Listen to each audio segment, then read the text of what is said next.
tu testimonio, porque hoy decías, soy cristiano desde que nací, pero tuve un momento, una época donde yo creo que fue como el encuentro. Era como la 1 de la mañana y me acuerdo que a mí me da por orar por él. Yo le digo, levanta tus manos, voy a orar por ti. Y cayó algo que yo le puse en las manos y el tipo cayó al piso, tocado por el Espíritu. Y eso me marcó muchísimo porque después seguí, o sea, no es que cambié ahí una vez, seguí, pero llegó un momento que ese día no lo podía olvidar, no lo podía olvidar. Y fue como que Dios me fue intimando, ¿no? Poniéndome contra la espada y la pared, pero con amor. Muletillas, uno ve tu forma de expresarte y no pareces paraguayo, eres un venezolano completamente. Sí, yo soy un venezolano que nació por equivocación en Paraguay.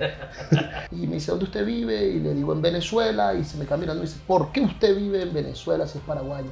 Como siempre te han dicho que sos policía de migración, hay que decirle solo la verdad. Sí. Entonces yo agarré y le conté la verdad. Le dije, mira, pasa que yo soy pastor. Nosotros somos una familia pastoral y a nosotros se nos enseñó que no nos movemos por necesidad, sino que nos movemos por llamado. Wow. Y sigo en Venezuela no porque sea una persona ciega a las batallas y necesidades que hay, sino porque nosotros no nos vamos a mover por una necesidad, estamos allí por un llamado y una convicción. La policía se me quedó mirando, se selló el pasaporte, me dijo bienvenido a Estados Unidos. Yo creo que ella habrá dicho, este tipo está tan loco que se va a devolver. Sí, entonces bueno. Y bueno, eso me sirve, eso que estás diciendo me sirve para conectar ya, después de conocerte un poco, con la idea que quiero desarrollar contigo en este podcast. Yo te considero una persona intelectual, para mí tú eres una persona brillante y quien te ve en el altar desempeñándote se da cuenta al instante que es una persona que lee, que tiene mucho conocimiento de muchas cosas, pero además en lo que te conozco y te escucho, tienes una inquietud por el tema psicológico, cultural, por el tema de la mente, de la cultura, de las ideologías. Yo quiero que podamos desarrollar aprovechando eso, porque un paraguayo hijo de argentinos que por un envío termina en Venezuela, entonces yo quiero que podamos hablar un poquito del poder de la cultura. Para ti, ¿qué es cultura? ¿Cómo tú puedes definir cultura desde tu experiencia para luego más adelante que en esta charla que podamos conectar a lo que yo quiero que hablemos y es la cultura del reino, que es el mensaje que quiero dejar? Tú sabes que justamente ayer lo hablábamos, la palabra cultura tiene 3 definiciones: culto, cultivo y comunión. Hay un texto bíblico que define la palabra cultura y es cuando dice en la Biblia, amarás al Señor tu Dios con toda tu mente, con todo tu ser y con toda tu alma. Culto. A Él tienes que darle culto. Y amarás a tu prójimo como a ti mismo, cultivo, tu identidad. Y amarás a tu prójimo, comunión. Culto, cultivo, comunión. Dependiendo a quién adore, dependerá la identidad que voy a cultivar en mí. Y desde mi identidad me relacionaré, tendré comunión con otros. Entonces, cultura tiene que ver con quién adoro. Lo que adoro define quién soy. Y desde lo que soy, me voy a relacionar con otros. Y algo muy interesante cuando uno lleva la palabra no solamente a un escenario cristiano, sino social, hay que preguntarnos entonces a qué adoramos los latinoamericanos, cuál es la identidad que nos está fomentando esa adoración y cómo es la manera que nos relacionamos. Si estudiamos un poco todas las situaciones que hemos tenido como latinoamericanos con la pobreza, con la corrupción, nosotros en Latinoamérica tenemos una adoración a la pobreza y a la corrupción. Nombro las dos porque sin duda la corrupción genera pobreza y la pobreza genera corrupción. Entonces hay una adoración a... Eso genera en nosotros un cultivo de víctima, una identidad de víctima. Y mayormente por generaciones los latinos nos sentimos víctimas. Víctimas de la colonización o la conquista, ¿no? Mayormente la conquista. Número 2, nos sentimos víctimas de nuestros propios gobiernos y de las maneras como han manejado las políticas internas y los daños que eso ha generado. Y eso lleva a uno a generarle una identidad de víctima ante la vida. Y por eso nos terminamos relacionando, teniendo comunión desde la lástima. Entonces tú, en estos días, ayer lo hablábamos, reúnen una sala como esta a un argentino, a un chileno, a un venezolano y a un boliviano y a un colombiano y ponlo justamente a hablar quién tiene el peor país. Y hay un debate entre nosotros morboso de mostrar que mi país es peor que el tuyo. Y entonces no sé si estás sentado en una sala con varios, y hay como un deseo, no, pero si el tuyo fuera así, no, pero el mío es así, no, pero si supieras lo que yo viví, no, pero si supieras dónde yo vengo, no, pero... Entonces tú te das cuenta que nosotros, por cultura, adoramos la corrupción, cultivamos en nosotros una identidad de víctima y nos relacionamos desde la lástima. Por eso es que lamentablemente nosotros culturalmente, el latino lamentablemente termina mendigando. ¿Sabes que Oppenheimer, en uno de sus libros, en el año 2018, hablaba de las 5 razones por las cuales los países latinoamericanos no son productivos? Y habló varias cosas. Habló el Estado y la creatividad, el Estado y potencializar a los genios. Él dio como 5 cosas, pero dentro de esas la mayor era el no saber trabajar el fracaso. Si una empresa en Latinoamérica fracasa, después para abrir otra tiene que gestionar un montón de documentos. En otros lugares se gestiona el fracaso más rápido. Claro. Hasta para a veces librarte de mayores demandas te declaras en quiebra. ¿Entiendes? O sea, y rápidamente puedes abrir otro negocio y salir para adelante. En Latinoamérica no sabemos gestionar el fracaso desde documentos estatales. Entonces eso habla de la conducta que nosotros tenemos, porque normalmente el que se considera víctima y se relaciona desde la lástima no gestiona el fracaso y no construye del fracaso, sino que vive atado al fracaso. Creo que eso habla un poquito de nuestra visión de vida como latinos. Hay un concepto que a mí me gusta mucho hablando de eso que tú hablabas, que estás hablando ahora, y es, alguna vez yo lo prediqué en una charla, en una prédica, y es, somos lo que adoramos. Por eso Dios aborrece tanto la idolatría. Porque nos convertimos en aquello que adoramos, es lo que tú dices ahorita. Sí, señor. O sea, el culto modifica el cultivo, y el cultivo, pues, la forma en la que yo tengo comunión con las personas. Y por eso es que Dios es tan celoso con lo que yo adoro. Porque lo que yo adoro termina alterando el diseño. Dios es obsesivo, no sé si usar esa palabra, pues sería ponerle un trastorno psiquiátrico a Dios. Pero si le pusiéramos, entre comillas, Dios es obsesivo por ser adorado, porque la forma en la que yo puedo parecerme a Él es adorando. Claro. No hay otro camino. Es verdad. ¿Sí? No hay otro camino. Y eso termina siendo o creando cultura. ¿Sí?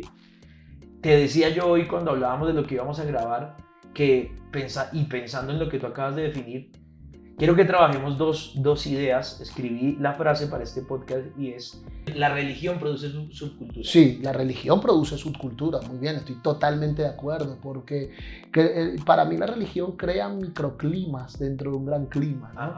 O sea, es la extensión de... Sí. Pero buscando de alguna manera redarguirlo. ¿Me estoy explicando? O sea, por lo menos hay reggaetón mundano, nosotros tenemos reggaetón cristiano. Hay salsa mundana, nosotros tenemos salsa cristiana. Y tú me dices, bueno, ¿y eso es malo? No digo que es malo. Digo que todas nuestras luchas en la sociedad no es por conquistarla, es por no desaparecer. O sea, sencillamente buscamos de alguna manera existir en ella sin molestarla a ella. Y realmente el reino incomoda. El reino incomoda. El Señor lo primero que dijo: arrepentidos porque el reino se ha acercado. O sea, el primer mensaje de Cristo hablando del reino es arrepentimiento. Y el arrepentimiento es una metamorfosis, es un cambio de tu pensamiento. La palabra es una transformación. Arrepentimiento es dejar una manera de pensar por una mejor manera de pensar. Por tanto, eso genera un desaprender para aprender. Entonces, arrepentimiento es dolor. Entonces, si pues, podemos estudiar la Biblia, nosotros no podemos considerarnos una subcultura, que es lo que la religión, muy bien tú lo dijiste, nos quiere imponer, porque lo primero que va a generar con toda persona que se encuentre con Cristo es una profunda alegría de encontrarse con su Salvador, y al otro día un profundo dolor. Porque te das cuenta cuando estudias tu historia familiar y empiezas a leer la Biblia, cuando estudias tu comportamiento y muchas cosas como vive la vida, que están totalmente en contra de aquel que te ama y tú amas. Y eso te empieza a generar dolor, porque tiene que empezar a haber modificaciones. Y eso es un proceso. Entonces, no, considerarnos una subcultura es una herejía. De acuerdo. Es ir en contra de la propia Biblia. Claro, es ir en contra de lo que Jesús dijo: ustedes son la luz del mundo, ustedes son la sal de la tierra. ¿Sí? O sea, es retraerse. Y mira que, y quiero que podamos hablar sobre esto todavía en el tema subcultura, porque yo veo un peligro en la iglesia, y hoy tú lo hablabas claramente, y es como en ese abusos, heridas, cosas que han pasado, que no podemos negar que han pasado en la iglesia, la gente va perdiendo relevancia, se va cerrando, va creando como su microambiente, su microcosmos. Yo pongo mi música, yo leo mi Biblia y yo no necesito a nadie, y eso hace, y es una cosa que quiero que tú me des tu opinión, eso hace que nos convirtamos en lo que la misma Biblia dice. No podemos ser amigos del mundo. Entonces terminamos tomando lo que en el mundo es relevante, le ponemos 3 versículos y lo convertimos a lo nuestro. ¿Sí? Sí. Nos volvemos imitadores del mundo. ¿Sí? Sí. Una cosa que quiero que tú me digas, las subculturas, dentro de lo que estamos hablando, ¿las subculturas producen cambios? No, para mí las subculturas no pueden producir cambios, porque una subcultura lo que busca es adaptarse a la cultura reinante, sin estorbarla mientras se mantiene dentro de ella. Ajá. Entonces no puede producir ningún cambio que realmente ejecute una transformación más allá del estado de un corazón.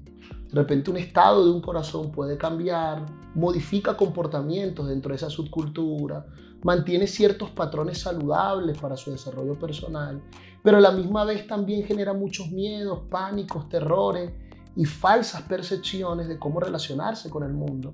Entonces genera un cristiano que no sabe llegarle a la gente, no sabe relacionarse con la gente, no sabe sentarse con gente diferente en una mesa sin tener que quedar escandalizados por cómo ellos piensan, y saber compartir puntos de vista y sin caer en una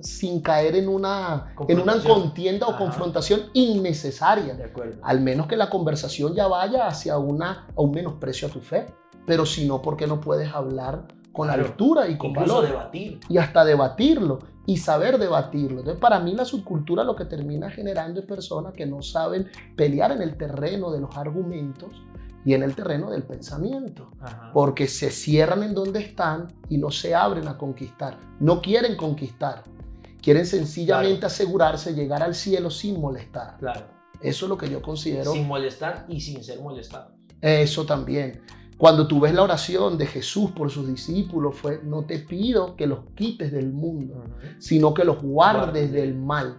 Y así como tú me enviaste al mundo, yo los envío al mundo. Quiere decir que verdadero cristianismo te equipa para introducirte en el cosmos. Ajá. Ahí la palabra mundo tiene que ver con el mismo Juan 3:16, cuando él dijo: de tal manera amó Dios al mundo. Y ahí cosmos tiene que ver con estructura, sistema. O sea, entra en el sistema político, social, educativo, arte. Los envío a los sistemas. Sí. Pero te pido que los guardes del mal en medio de los sistemas. De acuerdo. ¿Ah? Sí. O sea, tú ves que el verdadero evangelio nos equipa para entrar en el debate de los sistemas. Por eso creo que también nuestro Señor, una misma línea de pensamiento, nos viene y nos habla que vamos a estar como cordero en medio de lobos. De acuerdo. O sea, nos está entrenando para crecer, desarrollarnos y hasta prosperar en medio de lobos. ¿Cómo que prosperar? Claro, el mismo Señor, una parábola hablando de su segunda venida, nos terminó enseñando a través de una parábola de que mientras Él venga negociemos. Sí. Entonces siempre le digo a nuestra gente: con una mano ganando personas para Cristo y con otra mano produciendo finanzas. Claro. O sea, quiere decir que la fe nos equipa para ser compasivos y también para ser productivos. Ajá. Y poder entrar en un sistema y volvernos una contracultura dentro de ella. Si me permite algo más, y espero que no me adelante, pero yo creo que el plan original es que seamos la cultura que determine. Nos toca ser una contracultura por el alejamiento del hombre de la piedra angular que es Cristo, para construir sociedades saludables. De acuerdo. Mira que ahorita que pones el ejemplo de los corderos, es el libro, uno de los libros de tu papá que me encanta, Corderos en medio de lobos. Pero una cosa que me da la atención es la oveja naturalmente, o el cordero, digamos, en su naturaleza, nunca va a enfrentar al lobo. Claro. No lo hace. O sea, su respuesta condicionada natural es huir. Porque el lobo es un depredador natural. Y curiosamente Jesús dice: los envío como corderos en medio de lobos. Eso Y sería dice como... los envío. Los envíos. Eso, ¿Cómo envías al que huye? claro, es un asesinato. O sea, es como los voy a enviar a morir, ¿sí? Pero me llama la atención es la subcultura, que es el tema que estamos discutiendo. Pero algo hay para sumar en eso. Ajá. Porque de ahí se puede agarrar gente para decir, entonces no estamos capacitados para esa batalla, es verdad. Sin Cristo. Claro. No. Porque es que esta gloria la tenemos en vaso de barro. Claro. Para que la honra no sea nuestra, sino que la Exacto, gloria sea de Él. exacto. Entonces la subcultura lo que hace es construye cercas, pone alambrados, cerca eléctrica y que el lobo no pase, ¿sí? La subcultura lo que hace es, y es el punto que quiero que protege su naturaleza, ¿sí? La subcultura lo que hace es blindarse. Entonces todo lo que amenace mi naturaleza de oveja es satánico, es diabólico, es perverso, ¿sí? Estoy de acuerdo. Y se cierra. Y se cierra. Entonces ahí es un debate interesante, ¿no? Para entrar, y eso tomaría tiempo porque entonces ¿qué naturaleza estamos cuidando? ¿Nuestra naturaleza o estamos queriendo promover la naturaleza que tenemos en Cristo? Ajá. ¿Entiendes? Exacto. Entonces porque el Señor nos habla de cómo vamos, no cómo somos. La Biblia dice que Dios tomó lo desechado de este mundo para ofender a los sabios. Ya, de acuerdo. Entonces, ante los hombres somos desechados, ovejas. Delante de Dios somos sus hijos, leones. Entonces, por fuera, por fuera parecemos ovejas, pero por dentro tenemos un león que ruge más allá de nuestra propia imagen. O sea, yo creo que ahí es donde hay que preguntar, entonces, ¿qué naturaleza defiendo? O sea, una cosa es aceptar mi limitación, eso es saludable, porque acepto, yo solo no puedo. De acuerdo. Pero solamente soy un instrumento para que ruja el león, amén, aparezca de Jesucristo. De acuerdo. Y ahí es lo relevante. De acuerdo. ¿No? Y ahí es donde nos hacemos significativos como cristianos. Ajá. Y mira que dentro de esas cercas, como te decía ahorita, yo veo un problema muy, muy grave, digamos, en el cristianismo moderno, y es que somos demasiado sectarios, muy sectarios, ¿sí? O sea, entonces ya ni siquiera defendemos la verdad del pastor, sino defendemos la verdad de las ovejas dentro de la cerca. Sí. El pastor puede estar afuera diciéndonos, vamos, y los de adentro dicen, no, porque nos tenemos que quedar.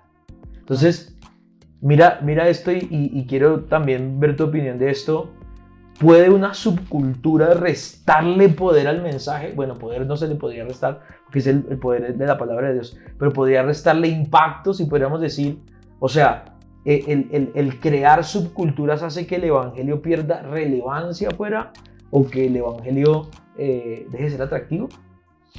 Mira, yo creo entrando en eso que estás hablando, fíjate que pusiste el ejemplo del pastor llamando a las ovejas a salir y ella misma diciendo no. Ahora algo más que yo sumaría ahí, cuánto hay pastores que ya dejaron de invitar a salir porque están intimidados por lo que la oveja dice. ¿Te acuerdas cuando la Biblia dice que no nos ha dado espíritu de intimidación, sino de poder, amor y dominio propio? De acuerdo. O sea, es como que le estoy diciendo a Timoteo, tu naturaleza no es ser intimidado. Y intimidado tiene que ver con negligencia, ¿verdad? Negligencia tiene que ver con necio. Y intimidación tiene que ver con insensato, Gálatas 3:1, o Gálatas, insensatos, ¿quién nos ha hechizado? La insensatez me lleva al hechizo, quiere decir que hay iglesias que están hechizadas, no lo digo yo, lo dice Pablo, ¿no? Entonces están hechizadas, y la palabra hechizo tiene que ver también con, hechizo ahí tiene que ver con estupor, que es un espíritu de estupidez, pero la palabra estupidez viene la palabra estupefaciente, y la palabra estupefaciente viene la palabra droga. Entonces, una persona estúpida en el espíritu, una persona que está literalmente drogada, como si estuviera drogada. Entonces, ahí es donde hay que preguntarnos qué genera la subcultura. Iglesias hechizadas, de acuerdo, drogadas en sus propios miedos y temores, con líderes opacados porque perdieron su naturaleza espiritual de poder, amor y dominio propio. Wow.